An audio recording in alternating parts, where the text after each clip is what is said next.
3 দিন আগে এক মহিলাকে ছুরি দিয়ে আক্রমণ করা হয় বারাসাতের নবীন সেনপল্লী এলাকায়। গত পরশু একই চিত্র একই এলাকাতে কিন্তু ফুটে এসেছে।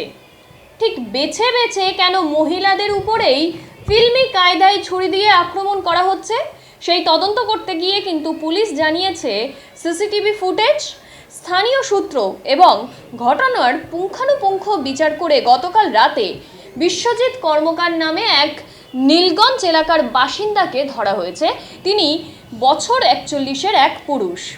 আজ ধৃতকে বারাসাত আদালতে তোলা হবে। তবে এই ঘটনার পেছনে আসলে কি রহস্য সেই বিষয়ে ধন্দে রয়েছে পুলিশ। এখনো অবধি কোনো কিছুই জানা যায়নি।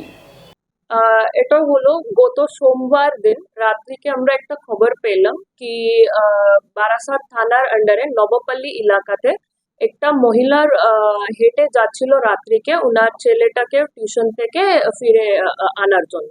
তো দ্যাট টাইম উনি দেখলেন কি উনি হেঁটে যাচ্ছিল, রাইট সাইড থেকে একটা বাইকে উপরে একজন মোটরসাইক্লিস্ট এসে উনাকে কিছু লেফট হ্যান্ড থেকে দিয়ে মেরেছেন চেস্ট এরিয়াতে। তো উনি ফিল করলেন কিন্তু উনি বেশি কিছু বুঝতে পারেনি। ওইটা একটা জিনিস ছিল কি অন্ধকার ছিল ওখানে ওই স্পটে, তো উনি বেশি কিছু দেখতে পায়নি। একটু সামনে গিয়ে যখন উনি নোটিস করলেন কি ব্লিডিং হচ্ছে ওখান থেকে, তো শি রিয়েলাইজ ইজ ইনজর্ড। তো তারপরে উনি থানা থেকেও জানালেন, তো আমরাও খবর পেলাম, সঙ্গে সঙ্গে আমরা গিয়ে ওখানে পিওটা ফিক্স করলাম কোন এরিয়াতে হয়েছে। তো আমরা পরে কমপ্লেনটাও পেয়ে ইনভেস্টিগেশনটা স্টার্ট করলাম। সিসিটিভি ফুটেজেস ওখানকার সবাই আমরা যাচ করে দেখছিলাম। তো আমরা কিছু আইডেন্টিফিকেশনটা পেলাম অ্যাকিউজদের কি কোন রকম বাইক আছে, কোন রকম ওয়ারিং অ্যাপারেল গুলো আছে, বডি স্ট্রাকচার কি রকম আছে, এগুলো উই ওয়ার প্রসিডিং উইথ, এগুলো আমরা পেলাম ডিটেলসে। তো উই ওয়ার স্টিল ইনকোয়ারিং।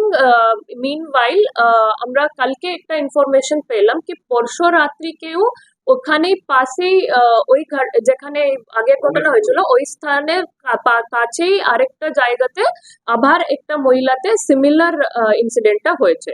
তো তারপরে আমরা আরো ডিটেলসটা কালেক্ট করে জানলাম, কিন্তু কোনো আমাদের ডাইরেক্ট ইনফরমেশন আসেনি। আমরা লোকাল ইনকোয়ারি করে বের করে ডিটেলসটা পেলাম। তো ওখানে আবার আমরা সেকেন্ড পিওটাও ফিক্স আপ করে আবার সিসিটিভি ফুটেজেস গুলো চেক করে জানতে পারলাম কি সিমিলার বাইক আছে, সিমিলার লোকজন বোঝা যাচ্ছে, সিমিলার ওয়ারিং অ্যাপারেল আছে, একটা ব্যাগ টেনে যাচ্ছিল উনি। তো এইগুলো আমরা ডিটেলস গুলো পেলাম।